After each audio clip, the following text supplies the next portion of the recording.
Assalamualaikum warahmatullahi wabarakatuh.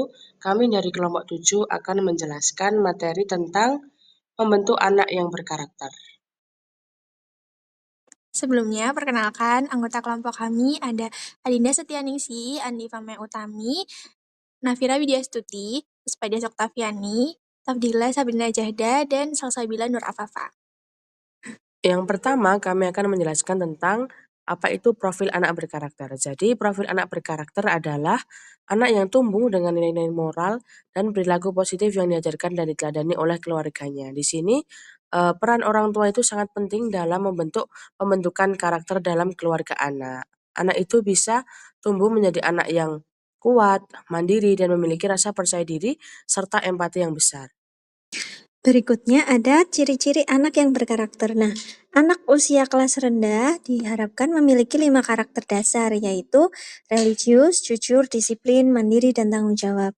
Nah, ciri anak berkarakter itu dapat dilihat dari 4 aspek. Yang pertama, dari dirinya sendiri. Anak menunjukkan sikap sabar, jujur, percaya diri, dan bertanggung jawab. Kedua, terhadap orang lain, anak mampu bersikap sopan, bekerja sama, dan menghargai prestasi teman.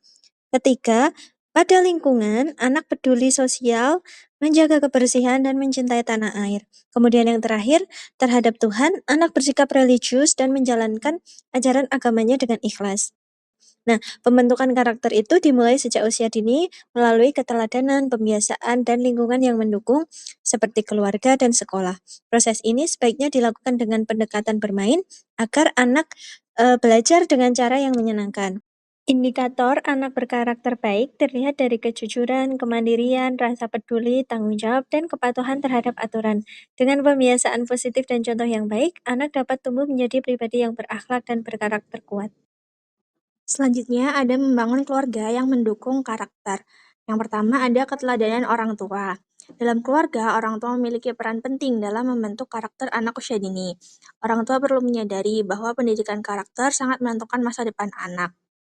Orang tua dianggap sebagai role model bagi anak, sehingga mereka harus memberikan teladan yang baik karena sejatinya anak belajar dengan cara meniru. Pemberian contoh oleh orang tua melalui ucapan, perilaku, pikiran, perasaan, dan tindakan perlu dilakukan secara konsisten agar karakter anak tumbuh baik dengan optimal. Didikan orang tua menjadi fondasi penting dalam pembentukan kepribadian anak. Apabila seorang anak tumbuh dalam keluarga yang harmonis, penuh kasih sayang, serta didukung oleh lingkungan yang sehat dan positif, maka kepribadian anak akan berkembang secara maksimal. Selanjutnya ada membangun komunikasi positif. Membangun komunikasi positif dalam keluarga menjadi salah satu cara dalam mendukung pembentukan karakter anak. Komunikasi keluarga sebagai suatu pengorganisasian dalam menggunakan kata-kata, sikap, tubuh, intonasi suara, dan tindakan untuk menciptakan harapan image, ungkapan perasaan, serta saling membagi pengertian. Komunikasi positif dalam keluarga membuat anak merasa lebih bebas mengekspresikan dirinya. Keluarga yang terbiasa mendidik anak dengan komunikasi yang lembut, jujur, dan penuh cinta akan membentuk karakter anak yang positif juga.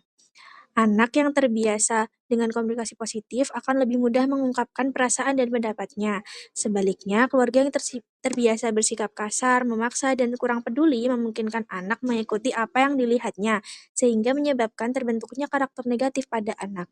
Dengan demikian, komunikasi dalam keluarga bukan hanya sekedar pertukaran informasi, tetapi juga cara untuk menanamkan nilai karakter pada anak. Selain komunikasi, pola asuh orang tua memiliki peran yang sangat besar dalam membentuk karakter anak.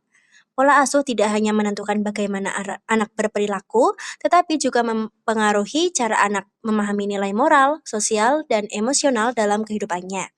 Penerapan pola asuh yang tepat akan menghasilkan karakter yang positif dan seimbang, sedangkan pola asuh yang kurang tepat dapat menimbulkan perilaku yang menyimpang atau kekurangan kemandirian pada anak. Terdapat 3 macam pola asuh orang tua, yaitu pola asuh otoriter, ditandai dengan kontrol yang ketat, sedikit kasih sayang, serta aturan yang harus ditaati tanpa kompromi. Anak yang tumbuh dalam pola ini akan cenderung patuh, namun bisa kurang percaya diri dan takut mengambil keputusan. Yang kedua ada pola asuh permisif, sebaliknya memberikan kebebasan yang luas tanpa batasan yang jelas. Anak dalam pola ini mungkin tumbuh menjadi pribadi yang kurang disiplin dan sulit mengendalikan diri. Yang ketiga ada pola asuh demokratis, menjadi pola yang paling efektif dalam membentuk karakter positif. Dalam pola ini, Orang tua bersikap hangat dan penuh kasih sayang, tetapi tetap menegakkan aturan yang konsisten dan rasional. Orang tua menghargai pendapat anak, mendengarkan keluhannya, dan memberikan kesempatan untuk belajar dari pengalaman. Pola asuh demokratis menciptakan keseimbangan antara kebebasan dan tanggung jawab. Anak didorong untuk berpikir kritis, berinisiatif, dan mematuhi aturan bukan karena takut dihukum, tetapi karena memahami alasan di balik aturan tersebut. Sikap responsif orang tua terhadap kebutuhan anak, disertai pengawasan dan batasan yang wajar, membantu anak mengontrol diri, kemampuan sosial, serta rasa tanggung jawab. Hasilnya, anak akan tumbuh menjadi pribadi mandiri, disiplin, dan mampu menyesuaikan diri di berbagai lingkungan. Selain itu, pola asuh pembentukan karakter juga dapat dilakukan dengan metode pembiasaan.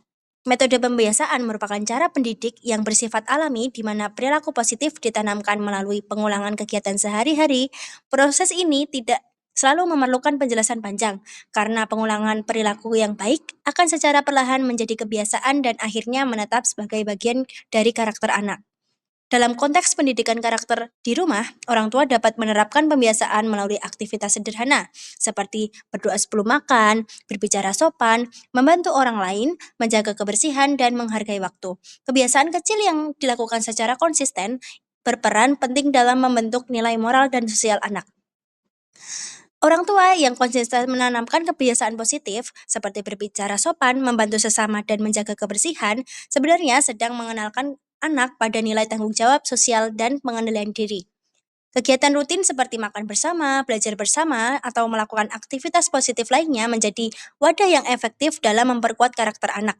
Melalui rutinitas yang penuh kasih dan disiplin, anak akan belajar tentang kebersamaan, empati, dan kedisiplinan.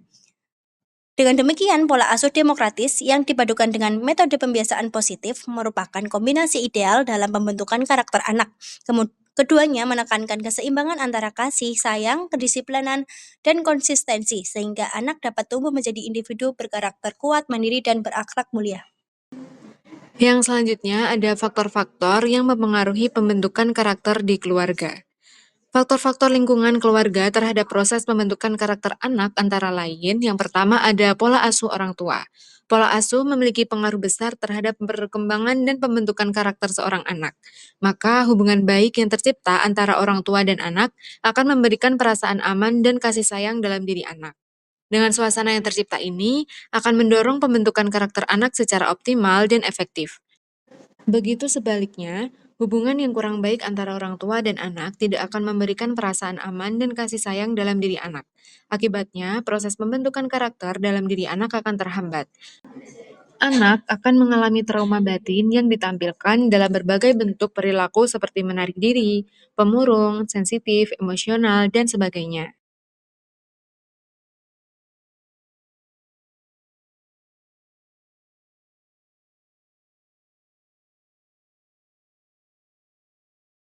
Yang kedua ada ekonomi keluarga.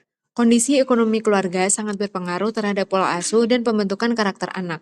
Keluarga dengan ekonomi rendah cenderung menerapkan pola asuh otoriter dan sering mengalami stres atau konflik akibat tekanan finansial. Akibatnya, hubungan antara orang tua dan anak menjadi kurang harmonis karena orang tua lebih fokus pada pemenuhan kebutuhan dasar daripada mendampingi anak. Sehingga anak tumbuh dengan kebebasan tanpa arahan yang jelas. Sebaliknya, keluarga dengan ekonomi cukup atau tinggi memiliki hubungan yang lebih harmonis. Orang tua dapat memberikan perhatian, bimbingan, dan juga batasan yang tepat, sehingga anak dapat berkembang dengan karakter yang lebih positif dan terarah. Dengan demikian, stabilitas ekonomi keluarga berperan penting dalam optimalnya pembentukan karakter anak. Yang ketiga, faktor pemenuhan kebutuhan gizi. Makanan sangat berkaitan terhadap tumbuh kembang anak, terutama untuk anak sekolah yang berada pada tahap pertumbuhan dan perkembangan fisik serta kecerdasan. Gizi dapat memperlancar metabolisme tubuh, meningkatkan tumbuh kembang anak, meningkatkan imunitas, regenerasi sel otak, dan membantu anak untuk melakukan aktivitasnya sehari-hari. Pada anak yang tidak mendapatkan asupan gizi yang baik, kecerdasan otaknya akan berkurang atau melambat. Risiko yang paling buruk dari keadaan gizi buruk adalah kemungkinan pengaruh pada pertumbuhan otak. Hal ini berarti pertumbuhan otak dan intelektualnya yang menjadi bagian paling terganggu jika kekurangan. Nah, itu terjadi pada masa pertumbuhan, terlebih lagi di usia golden age 0-6 tahun. Gizi berperan penting dalam metabolisme sel otak dan tubuh pada anak untuk mengembangkan kemampuan kognitifnya di mana anak belajar melalui hal-hal yang terjadi di sekitarnya. Apabila pemenuhan kebutuhan gizi tidak tercukupi, maka akan berdampak pada metabolisme dan imun dalam diri anak. Hal ini yang akan menjadi anak mudah jatuh sakit dan menghambat perkembangan kemampuan kognitif dan karakternya. Anak itu mempelajari segala sesuatu dari hal yang terjadi di sekitarnya, yang menggunakan metode bermain. Ketika metabolisme tubuh terganggu dan imun anak rendah, maka anak akan mudah jatuh sakit. Ketika anak sakit, maka anak akan mengalami hambatan untuk mengeksplor lingkungannya melalui bermain. Orang tua dan anak akan terfokus pada proses penyembuhan. Hal ini akan berdampak pada perkembangan karakternya karena mengalami keterbatasan. Kebutuhan gizi itu berkaitan erat dengan perkembangan kecerdasan otak anak yang akan mempengaruhi pada perkembangan dan pembentukan karakternya. Faktor keempat, budaya keluarga. Pembudayaan nilai-nilai yang positif dapat memberikan efektivitas dalam pembentukan karakter. Budaya, kepercayaan, tradisi, dan nilai yang dianut dalam satu keluarga memiliki pengaruh terhadap proses pembentukan karakter anak. Anak yang dibesarkan dalam keluarga agamis akan memiliki sikap religius yang tinggi. Begitu juga anak yang dibesarkan dalam keluarga yang kental akan kesenian akan mengalami sikap penghargaan terhadap seni. Hal ini karena lingkungan keluarga merupakan paparan pertama dan paling sering bagi anak. Pembentukan karakter dan proses tumbuh kembang pertamanya dimulai dari keluarga. Proses ini bisa didapatkan sedini mungkin tergantung pada lingkungan tempat tinggal anak dibesarkan. Budaya dalam keluarga akan dipelajari oleh anak dan terintegrasi dalam dirinya melalui kebiasaan yang nantinya mempengaruhi proses pembentukan karakter anak. Jika anak dibesarkan dalam keluarga yang memiliki budaya baik, maka proses pembentukan karakternya akan menuju kepada nilai-nilai karakter baik. Begitupun sebaliknya, jika anak dibesarkan dalam nilai karakter yang kurang baik, maka proses pembentukan karakternya akan menuju pada nilai yang juga kurang baik. Faktor yang terakhir yaitu pembiasaan dan karakter. Anies mengatakan bahwa pembiasaan dalam membentuk karakter merupakan kegiatan yang dilakukan secara berulang-ulang agar sesuatu tersebut dapat menjadi kebiasaan. Dengan kata lain, pembiasaan itu merupakan suatu kegiatan yang dilakukan secara berulang-ulang untuk membentuk kebiasaan meliputi pemikiran, perkataan, dan perbuatan. Karakter dalam seorang anak tidak dapat didapatkan secara instan. Perlu proses yang cukup kompleks agar karakter anak terbentuk secara optimal. Dalam proses inilah, pembiasaan menjadi tahap paling penting untuk membentuk karakter. Anak yang dibiasakan untuk berperilaku baik, maka akan terbentuk karakter yang baik. Begitupun sebaliknya, anak yang dibiasakan untuk berperilaku buruk, maka akan terbentuk karakter yang buruk. Kesimpulannya adalah, keluarga adalah lingkungan pertama dan utama bagi anak. Dengan memberikan teladan, pola asuh, komunikasi positif, budaya baik, dan pembiasaan nilai moral, anak akan tumbuh menjadi pribadi yang baik. Orang tua perlu menyadari bahwa setiap ucapan, sikap, dan kebiasaan mereka dalam keluarga adalah cermin yang mungkin saja ditiru oleh anak. Sehingga orang tua perlu menyadari dan mulai membangun keluarga yang harmonis dan penuh kasih sayang, supaya mereka dapat mencetak generasi yang berkarakter. Cukup sekian dan terima kasih dari kelompok 7. Kurang lebihnya mohon maaf. Wassalamualaikum warahmatullahi wabarakatuh.